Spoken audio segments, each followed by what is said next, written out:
don't worry, it's a wrap. This client drove 2,600 miles to bring their car here so that we can get it ready for Wookies in the Woods. On the lift, I have this bright pink Mark IV R32 that came all the way down from Alberta, Canada, so that we could do a bunch of work and get it ready for the best car event of the year. As you can see, I got a ton of parts that need to go on this car, so much so that I might actually pull the engine on this thing to do a lot of this work. Our whiteboard's all listed out, but before all that, I'm gonna lift the car up and show you some kind of weird things that I found with this car that we're definitely gonna have to account for. Also, this car never came in pink. This is actually just a wrap until the current owner can get some of the paint rehab done, but I dig it. Probably the weirdest thing I found on this car is that oil pan is not the right oil pan for an R32. That's a Mark III VR6 metal oil pan. I don't know why that would be there. Also, we're missing the shield that goes right here. So this car might have had chains before. I really don't know. Also, look at the secondary air pump bracket. Just chilling. There's actually less rust than I had expected to see from a car up north. You may remember my black R32 was actually worse than this car is, but we are putting a full exhaust header all the way back to the tip. We got so much to do to this car that I think that's enough showing, and it's time to start doing. Well, no matter which direction we go, pulling the engine or not, we got the same amount of work to do leading up to it, like taking the wheels off. Always on the locks. Always. Most of the time. Okay, so whichever way I decide to go on pulling the engine to do this work or not, a number of things have to happen. I am gonna drain the oil, I'm gonna drain the coolant. This wrong oil pan has got me tripping. I don't know why, why? I don't know, maybe it's all they had available. The bottom of the drain plug is wobbled off, which this car's not super low, but I think it actually was mad low when the current owner bought it. So they did shock absorbers, springs, control arms before they drove it down. Now they have the same setup I have on two of my R32s. H&R lowering springs, Bilstein shock absorbers. If you're looking for like a really close to factory driving experience in an R32, that's the setup. Let's see if I can show you the waterfall. Whoop, there it is. Whoop. Engine pull or not, subframe's coming down. I think for how easy these subframes are to come out, just take it out. We are gonna replace the dog bone along with the engine mounts. I think someone actually replaced the bushing. Look at how yucked that is. I got a whole new one from 034, so we're just gonna put a new one on. Gotta take the steering rack bolts out. These can get a little spicy, so if you're doing this, be careful with these. I'm wearing safety glasses, and I just realized I had a pair on my hat. There it is. Whee! There's a certain amount of things that have to happen whether the engine stays in or comes out altogether. You guys are probably like, just pull the dang engine, Charles. I know, but remember the flat rate clock. Sometimes doing more work to make it a little bit easier just doesn't pay off. Sometimes it does. I worry about these spots where the wrap is underneath the bolt. Wrap the wrap up and then now our car is not pink anymore. This bumper cover should come right off. Oh, got one more sensor. There we go. Ooh, look, this bumper's been repaired. This whole center section's been fixed. Nice to see that they're getting fixed. Okay, we gotta take the actual metal bumper off because we need to move the core support. It's usually the T30s that get a little upset. There we go. I actually changed my mind and I'm gonna put the bumper back on. That way I can run my lollipops in. Kind of forgot I had these. So a lot of people hate service position on VW Audi and I get it, but I'll tell you, once you figure out exactly like how to do it, it makes doing all this stuff so much easier. And we have one more bolt to take out, which is this one right here. It actually should be two more bolts, but the riv nut on the other side is stripped out. That gives you a pretty good amount of space. Next, I got a bunch of accessories that I need to remove, like the battery, a bunch of random vacuum hoses, and more. So I still haven't made my final call on whether I'm gonna pull the engine or not. My heart is starting to tell me leave it in the car just for like a safety net. There's so much plastic. My next like milestone is to get this intake manifold off. If this were built like an MQB car, I would have already had the engine out. I tell you, the majority of this job is just taking off hoses, taking off wiring harnesses, and trying to deal with broken stuff when you unplug it. Our next step for a manifold is a bunch of bolts that live underneath the manifold. They're all hidden and you can see like one of them, I think. You can tell someone's had this manifold off before because it's all scratched up right here. Oh my God. It's so tight. If you're doing this job and you're using a ball and Allen, you better be using the best one out there, not some janky, cheap one, because it'll round those bolts out inside in like a split second. So there's not many places where I say you should really buy a Snap-on one. This is one of them. I pulled the secondary air pump. Remember, this bracket wasn't even connected at all, so we're gonna get that out of the way. I think next we need to get the valve cover off. And unfortunately, these little clips for the fuel line, they're all broken, every single one on the planet. And what I was wondering is, do you guys know of anybody that like remakes those, or I don't know, makes like a metal version or something cool, like just some kind of cool upgrade? Let me know. You know, the R32s are in kind of a weird spot where they're old and Volkswagen has such crap support for them now, but a lot of the owners have like restoring the car money that they spend on them. So there's a lot of opportunities for that kind of stuff, or someone that can repop things like that. And most of us R32 owners, we want our car right, like the way it came from the factory. So something to think about for you industrious folk out there. Ooh. All right, we look pretty good under there. Normally when these things are poorly maintained and miled up, this is just all full of crust and carbon buildup and nasty. The fact that we don't have that, definitely good. Next thing I'm gonna get out of here is the coolant flange, which will open up a bunch more room down here and I can get all these wires out of our way. This is a very common spot to have leakage on your, well, any VR really. We got a new one of these because someone put sealant on it. Guys, if you're doing this work, you don't need to put RTV on it to seal it. This is probably why this dang thing was leaking in the first place. All right, well, we're replacing it anyway, so it's not that big a deal, but man, that just grinds my gears. I don't know what the saying is, but pisses me off. Now, this is kind of out of order a little bit, but I'm gonna take this heat shield off because we have to do headers, and so that'll give me an opportunity to really saturate that in penetrant.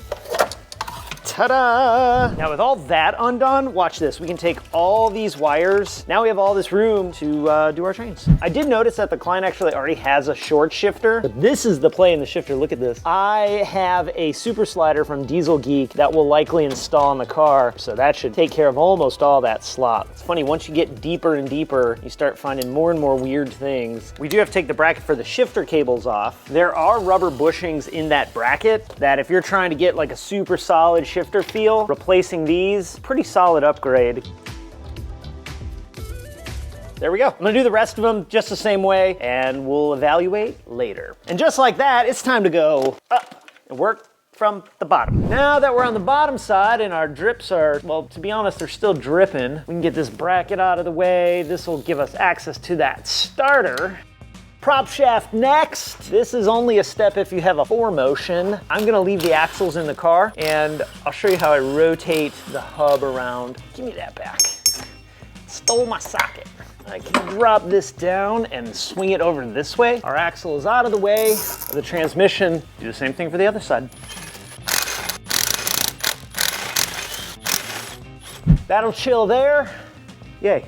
Okay, I made the call. We're not pulling the engine. The holes that this would bolt to are completely rusted, so this is gonna be much easier. But if you are doing this job and you pull the engine, I'm not gonna hate on you for that at all. And for a lot of people, that's probably the right call. So what that means is we are gonna have to sling our engine, which is not that big a deal. This is actually pretty close to where it needs to be for doing this job. Back underneath the car and at the back side of the engine, here's our oil pan. This is the bevel box. So this is responsible for power out of the transmission to the passenger side axle, as well as to our prop shaft for all-wheel drive. If you're doing this on a GTI that's front-wheel drive, you don't have this part. You'll have just the axle cup that looks like this, but it'll be way back here. The bolts you take out to remove the bevel box are specific to this, and if you put not the right bolts in, you're gonna destroy your bevel box. The bolt is thicker at this part than it is where the threads are. If you don't put the right bolts back in because you dropped it and misplaced it, you're not gonna have your bevel box secured properly, and that's gonna make for a bad day.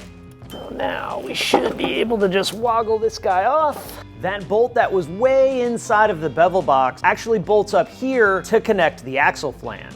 I still have a couple of things down below that I need to disconnect. I didn't do this before because I didn't want this all swinging around while I was trying to take the bevel box off. A little bit of sadness, but I think with some thread chasing, we'll be okay with this bracket. Now with all the bolts out of the way, we can support the transmission, wiggle it loose, and then drop it right on down. Now we can remove our clutch, pressure plate, and flywheel. Now to hold the flywheel so it's not moving all around, I'm gonna use this special tool, which is basically a vent intake valve from an FSI. Now with the clutch and pressure plate out of the way, you can see a tiny bit of hot spotting on the flywheel, but we're replacing it anyway, so it doesn't really matter. It's very clear that someone has been in here and actually reused these bolts. These bolts new do have Loctite on them, but it doesn't look like this, so likely someone reused them. Now we can persuade the flywheel out of the way, and that exposes our lower cover, and finally, after all that work, we're so close to exposing our timing chains.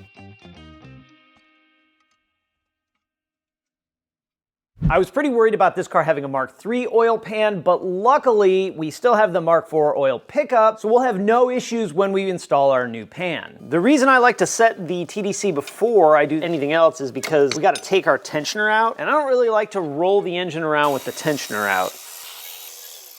We can get this dirty cover out of the way. Now we can pull all the chains out of the way. We're replacing every bit of this, but it's important to take a quick look and make sure that you don't have any damage, especially to the gears. Now make sure you're really careful around the head gasket. If you end up borking your head gasket, you get to pull the head off and replace it. And while we're really far into this job, we don't want to do that if we don't have to. Be really careful pulling off this bridge. It needs to come straight out. Also inspect the bearing surfaces and make sure there's no damage. Make sure that your screen on the backside is there and intact, and luckily our engine looks like it's in pretty good shape. It's important to note when you're taking camshafts out, these specifically, there is an order that you're supposed to take it out. Refer to the repair manual when you do that.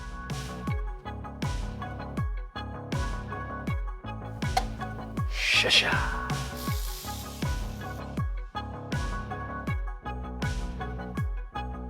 With the new cams and the old cams on the bench, I need to take the oil control rings off the old camshafts and put them onto the new ones. This is a place where if you can get them, I would probably just go ahead and replace them because over time they can actually get pretty fragile. We're gonna be super careful and try to extract them off the old ones and fit them onto the new ones. Even brand new engine parts typically are pretty dirty. Spend a few minutes, get it clean before you install them. Before we can do any kind of assembly, we have a problem. When I was removing the camshaft, I found some scoring on the cylinder head, the camshaft, and on the cam cap. And while it's not horrible, like engine replacement horrible, we need to do something about it before we just put our new camshafts in. So what I'm going to do is I'm going to block it off, take some engine oil and some ultra fine sandpaper, and just try and knock the high spots down. And don't worry, I spoke with the client, they're on board, and I'm really confident that we'll be able to get it right. I'm gonna lube everybody up with this Liquimoly LM48, which has actually become my favorite engine assembly paste. I'll set the camshafts in their place and back the crankshaft up about 1/8 of a turn. That way none of the pistons are at TDC. Doing the lower chain on this engine is super simple. This tooth here is actually shaved down a little bit. It needs to line up with the brake in the main bearing cap. Then this arrow that I painted blue should be facing 12 o'clock. Put your chain on, put your guides on, and tighten everybody down.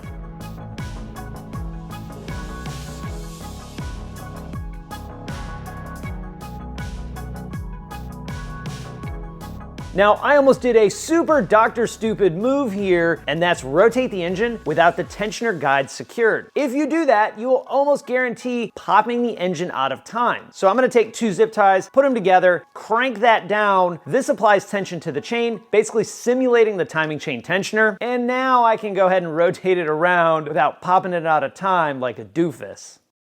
After rotating the engine around twice, I'm gonna put the plate back in and then double check the timing marks on the cam gears as well as the crankshaft to make sure everybody lines up. One note though, the intermediate gear arrow may actually be facing down at 6 o'clock instead of up at 12 o'clock. That's totally fine. Our timing's spot on. Now we can move back and finish torquing everything down. I'm going to install a new rear main seal into our lower cover, and I like to do this out of the car, but you can totally do it once you put it on the car.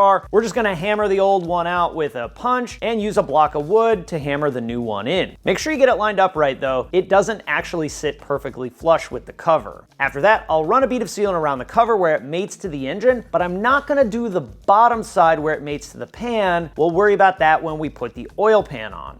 For the upper cover, I also have some new seals we're going to install, 2 for the cam solenoids, 1 for the coolant passage, and then there's this little green O-ring that can be really easy to forget, so don't forget it. And then we also need just a small bead of sealant around the edge where it mates to the engine. Next up, I am going to do the transmission mount. These are kind of a pain in the butt to get to because you have to take this duct out and then you basically have to work through little holes right here in this duct. You know, we've done a lot to this car already. I'm trying hard not to fall victim to the while we're in there and just spend all of this client's monies because this is a slippery slope with a 20-year-old car. So we're just trying to do the best overall job we can.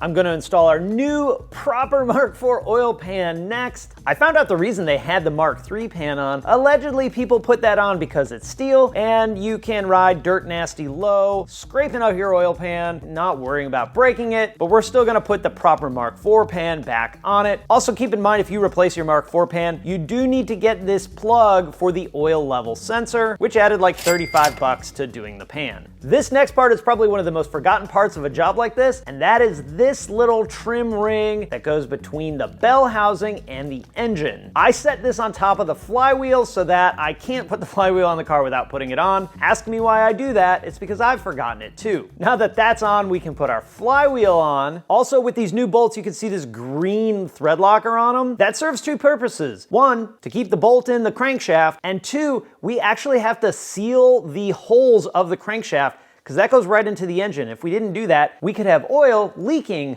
out of the crankshaft. To torque down the flywheel, I'm gonna break out the big boy counter hold because the bolts for the flywheel are pretty tight. It's like 60 Newton meters plus another 90 degrees. The big boy goes on the crankshaft and we'll tighten down the bolts on the flywheel. Not a bad idea if you have a friend here, but I don't have any friends, so I gotta do it myself. Now I can clean the flywheel, install the clutch disc, install the pressure plate, and tighten everybody down. Remember, when you're tightening down a pressure plate, you want to tighten it down a little bit at a time and kind of work in a star pattern similar to how you would tighten down a wheel.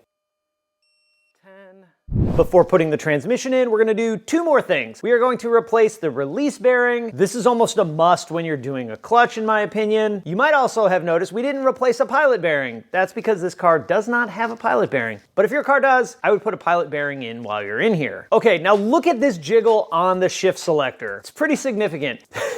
It's so jiggly. It's so jiggly. We're gonna fix that while the transmission's out too. I'm going to take that little white bracket off, which is the factory slider piece, and we're gonna install the Diesel Geek Super Slider in its place. You don't have to have the transmission out of the car to install that, but it's really easy while it's just sitting right here. This is just one piece of getting rid of the slop from our shifter.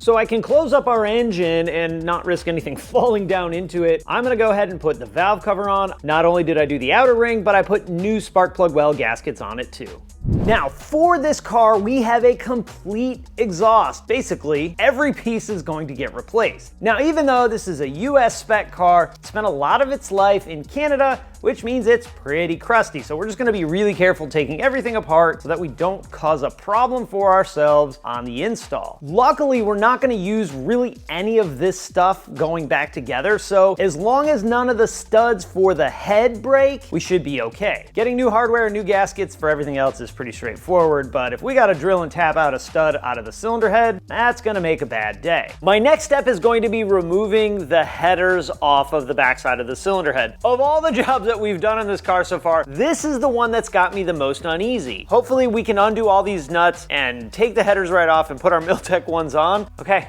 1 nut, 1 stud. We're gonna hope for the best on all the rest of them. We're gonna use the 2-nut method. A lot of times these exhaust nuts are oblong, so you might not be able to do these by hand, but I just wanna make sure our threads are good and happy. So with that all squared away, we gotta put our sweet headers on. These are from Miltech. You can see here the old and busted versus the new hotness. We also have some new gaskets we gotta put on, so let's do it. So, we are gonna do two things that are sort of mostly overlapping, and that's replace our water pump and the engine mount. Always check for coolant migration. We learned that on the GTI, if you remember that. Now, side benefit of doing this, what may look on the surface to be the hardest way possible, trust me, it's not. Is I get to test out this little stumpy stiffney or screw jack or whatever. Then we're gonna go up and we're gonna unbolt the engine mount. One mount, out. Now we could have used that engine sling that we had on there before, but it gets in the way and you have to work around it, which I don't like. We need to get this bracket out of the way so we can get that whole power steering guy out of the way. Now what we can do is lower our engine down enough to access that pulley. If you get it down far enough, you don't have to take the pulley off, but I'm gonna go ahead and take the pulley off anyway because it's gonna be easy, I think. There we go. There it is. These 3 triple squares that the water pump is bolted up with, they are super thin, so be really careful with these. Always, always, always clean up your hole. This is actually a really important step, and if you skip it, man, the risk of having a water pump leak is pretty high. Now we can crank this bad boy up. We'll go up top and do the rest. I also want to show you that mount was super worn. Here is our new mount, and what I want you to really pay attention to is that gap right there. This is our factory mount. Look at this tube and how much lower this one is. This was all sitting way lower than it should. Should we cut it open and see what's inside? Let's cut it open. This is gonna make a mess. Oh, there's the juice. It's like mud. Actually smells kind of good. Okay, that's enough of that. Let's get this mount and go put it in the car. All right, now I can get the mount in. All right, my hands. I'm stuck.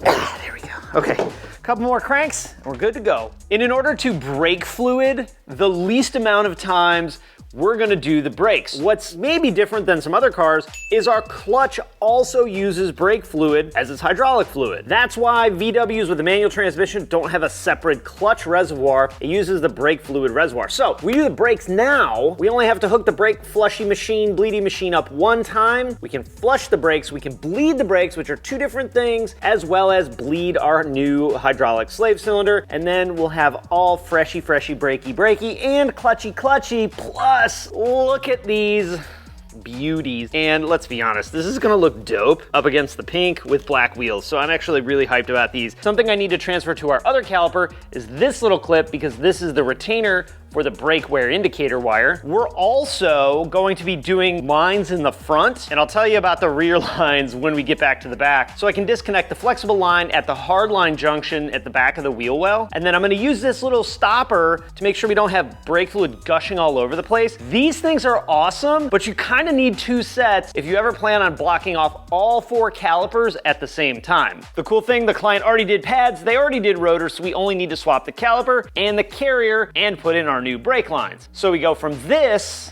to this to this to this and finally to this. And I gotta tell you, they picked an awesome color that I think is gonna look super cool once this car's all finished. Just like with the fronts, these were rebuilt, powder coated in the same color. We do have to put the parking brake cable springs back on, but that's not that big of a deal. Now, when it comes to these brakes versus all the other Mark IVs, they're basically the same minus the R32, and I think some of the GLIs have vented rear rotors, where the rest of the Mark IVs had solid rear rotors. Look how crusty this looks. And our caliper is not even the right painted blue, so obviously all this stuff was replaced at some point. Look at how awesome this looks. I love it, I love it, love it, love it.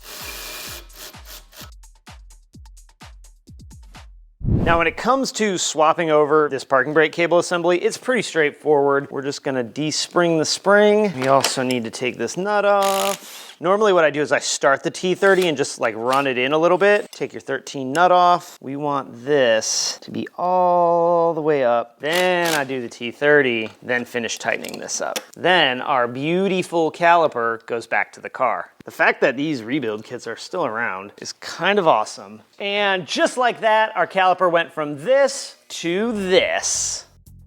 This brake flush tool is from our man Pauly D, shopdap.com. He'll come to your house and flush your brakes. I got mine before the Pauly D install option though, so I'm on my own. Typical. Doing this is also much easier now than it would be if we had the car like all the way put back together. Now, you can do it, it's just, man, it's much easier this way. You can see the bubbles just coming right out. Make sure you have something underneath it here, by the way.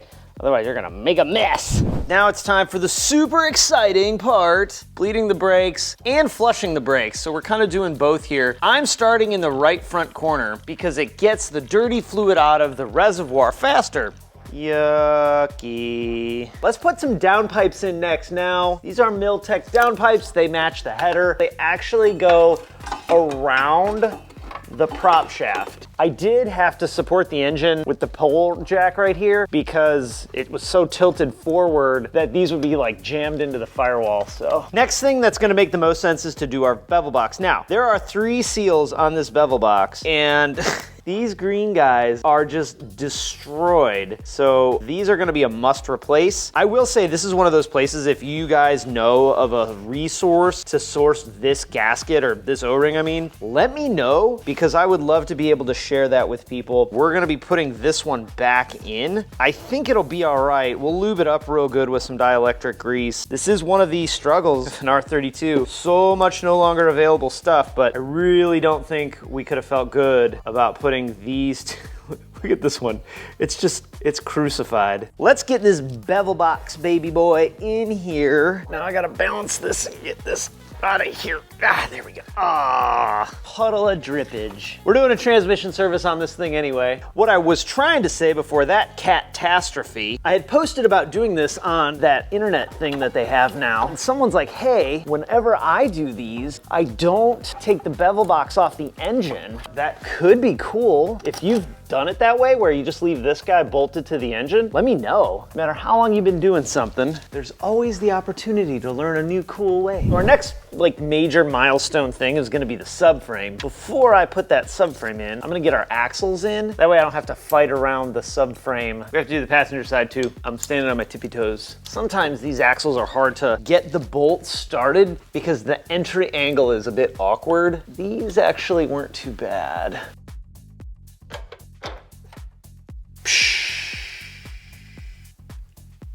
I'm always super careful with these bolts, especially these that go into the transmission. You don't want one of these to get stripped or cross-threaded or otherwise unhappy. Moving back under the hood, it's time to handle that crack pipe. One of the most common failures across the entire VR6 fleet is this coolant pipe that runs along the front of our engine. We in the community lovingly call it the crack pipe because the pipe likes to crack. Whether it's a 2.812 valve, a 2.824 valve, or 3.2, this is super common. A lot of times on my builds, I'll replace this pipe with a metal one, but usually with a client car, I just go back with plastic unless they specifically ask for the metal upgrade. The metal upgrades are really expensive and they're becoming pretty hard to find. Plus this lasted 100,000 miles, so should be good for another 100 more. Really the biggest key here for replacing this is to make sure you clean the side that goes into the block. It just takes a little bit of dirt or a little bit of rust to nick the seal and cause a leak. And while you can do this job with the intake manifold still on, it's much easier with all this out of the way. I ordered us some new shifter ends. We're gonna replace them both. If you're putting new shifter end bushings on, you're not sure which is which, the holes are different sizes. By the way, this is the bigger one, this is the smaller one. And what we do to install these is we compress the spring and then see that little knurled part down there where my fingers are? Rotate that and it kind of holds in place. Slide it on the cable and onto our shifter. These are gonna stay just like this until we do our shifter cable adjustment, but we can't do that until we rebuild the shifter in the car with all new bushings. Do our coolant flange next. I already got our coolant temp sensor and the block off plug in. These are pretty much one-time use. If you take it off, unless that thing was brand new, pretty much in it for putting a new one on. I would also recommend be careful of the really cheap ones. I had one from Euro Parts, which is URO Parts. I had to end up sanding it down because there were so many rough spots on the part that bolted to the bottom. It would just leak and leak and leak. Before putting the intake manifold back on, I'm gonna clean all that oil that was filled up in the spark plug welds from the leaking gasket. All I'm using is my oil extractor. I'll fill it up with some brake clean, extract it, and I'll do that a couple of times for each cylinder until everybody's clean. With all that out of the way, we can finally put our intake manifold back on. The worst part about this is you're kind of working blind getting those bolts in, so definitely start them by hand so you don't end up cross-threading one. And you know what? Sometimes it just helps to lay your head down on the intake manifold to tighten them up. Our next exhaust piece is going to be the high flow cat, and as I'm installing all this, I'm just kind of loosely putting it up there, not tightening anything down. I don't want to do that until we get the full exhaust on. That should make aligning the tips with the bumper cover a little bit easier. Going back together, we have our mid pipe with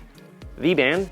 This is not even close to like properly aligned yet. In order to fit this exhaust, I had to trim out this heat shield just a little bit, but it gave me an excuse to use this Milwaukee sander, which I have fallen in love with, so I'm not real mad about that. Once that is all nice and pretty and won't cut your hand open, we can go ahead and fit that rear muffler. Ultimately, our end goal is to have pretty tips. We got pretty tips and no rattles. We did a good job. And the only thing we have left is just the tips. Look at how good they look. Dual wall like this, that's the only way to fly in my opinion, because this looks dope. Well done.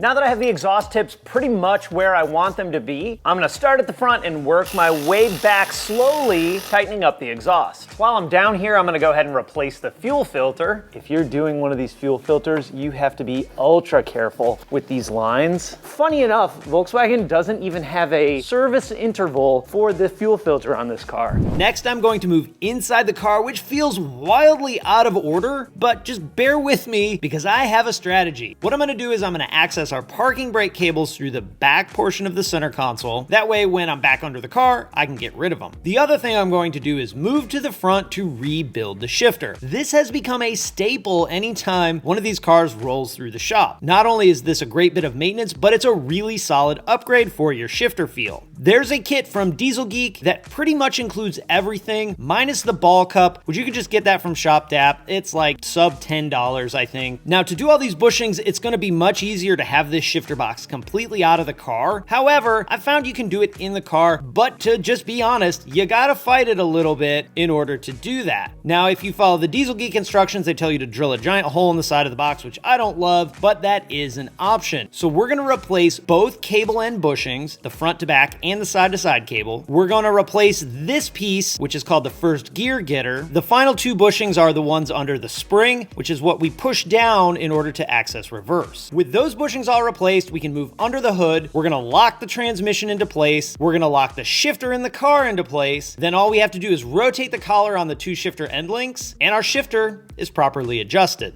I needed to make sure I had the engine mounts replaced before I did that, otherwise our alignment would be off. And I did the under the hood part so that I didn't have an airbox and a battery and all that stuff getting in the way. Now we can pull our cables out. Ugh. Maybe. Cut. You don't want to come out. You're coming out whether you want it to or not. Now we got our new cables. Okay. Good. Okay, so I'm gonna have to make a trip down, pull the cables out, then probably come back up. Then I'm gonna put the wheels on, do our drag test, and fine tune it from there. I'm also gonna take the sticker off because I hate sticker tires. I have a couple of transmission repairs to do. Who knows how old this fluid is, probably original. We had the bevel box off, which means we drained a bunch of transmission fluid, so we'd have to top it off anyway. I'm also going to install the shim at the back of the input shaft, so it's a good time to just get all this stuff taken care of at once.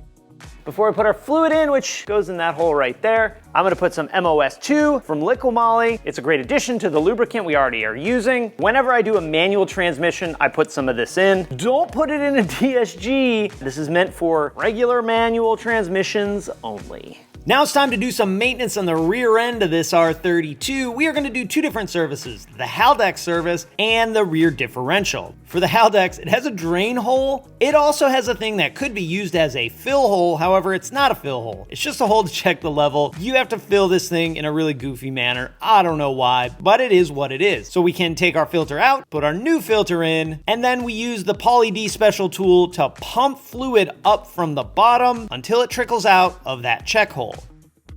Now that that's done, we can move back one to our differential. The Haldex fluid and the diff fluid are different. Don't get them confused or you're gonna probably cause some damage to the back end of your car. We don't wanna do that. As always, remove the fill plug first, then the drain plug. Ours look pretty crusty, but ultimately it's gonna be fine because I have new plugs. This is about as easy as it gets. It's a straight drain, put the plug back in, fill it up till the fluid trickles out the fill hole, put the fill hole plug back in, and you're done. While I button up the last bits under the hood, let me tell you a little bit about Wookies and why this is my absolute favorite event of the year. This takes place in the mountains of North Carolina. It's about 6 hours of a drive for me, so it's still pretty far, but it's essentially the equivalent of like an adult summer camp with a bunch of people that have a similar car to you. OE, factory, R32s. There's R32s with a dumb amount of horsepower. The rule is pretty much as long as you're not a jerk, you're welcome to come hang out. I was accepted the first year I went in my wife's Tiguan, if that kind of gives you any idea. It's such a cool event with a fun time and a great community. Not only that, they raise tens of thousands of dollars every year for different charities, and that's without participation from big companies like Volkswagen, which, hey, Volkswagen, it's weak as hell you're not sponsoring this event. This is your most hardcore community. Stop sucking and start sponsoring this event again. But I digress. This car is the 5th car that I've done a proper Wookies in the Woods prep for. The first one being mine back in 2018. Now we're doing this one that came all the way from Alberta, Canada, which is just mind-blowingly cool to me. The plan is for the client to fly down here, get it. We're all gonna caravan to Wookies, and it will live out its days in the Great White North until maybe it makes its way back here for something absurd.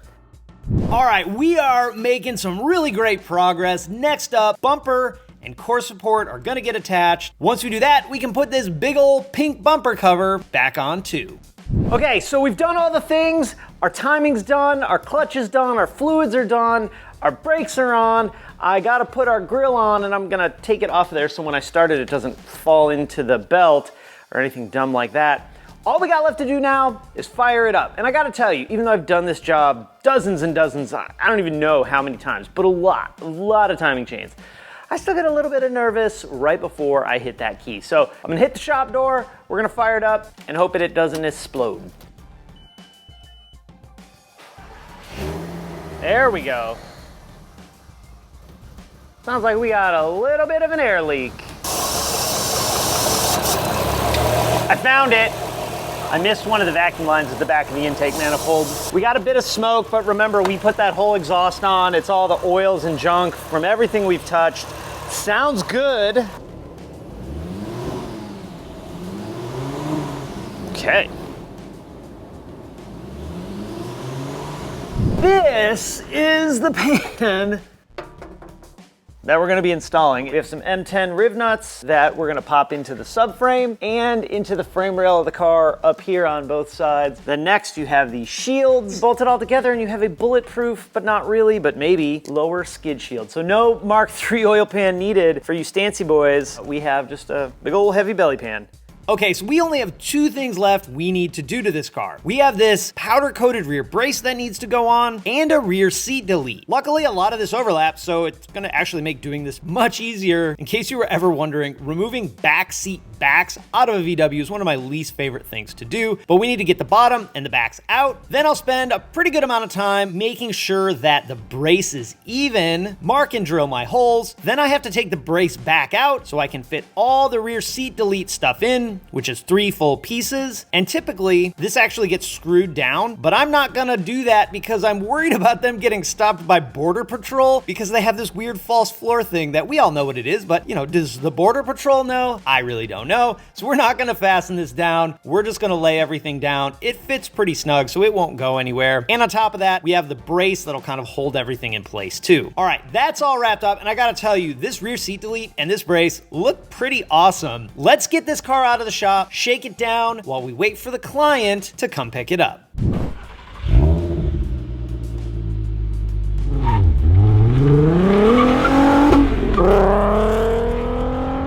All right, so we're running, we're driving, the car sounds awesome. I was just saying I kind of expected it to be a little bit louder, given that we've put a full performance aftermarket exhaust from the engine all the way back, but it sounds super good, drives good. Now, since we removed the back seat and added some bracing in the back, I do got a little bit of noise, squeaky type stuff coming from the back, but that's just part of it. There's nothing we can do about that. How much did all this cost? The truth is I haven't added everything up yet. I don't know about the labor, but what I can tell you is between the tune, which is like $1,200 almost, and all the parts, we're in the $6,300 without labor. The cool thing is is a lot of the labor will overlap, like the clutch is 100% overlap with the timing chains. Running through all those labor ops will probably take me a solid hour just to make sure I get everything. So we'll double check fluids one more time, hand over the keys, and then I am so hyped to see this thing ripping out at Wookies. The other thing I'm super hyped about is driving the yellow car. We've put 20 miles on it, so I'm sure it'll be a little bit nerve-wracking to take it on its first drag and run, but I'm excited. With that, I'm out. Enjoy a few pink R32 drive-by shots while we close this video.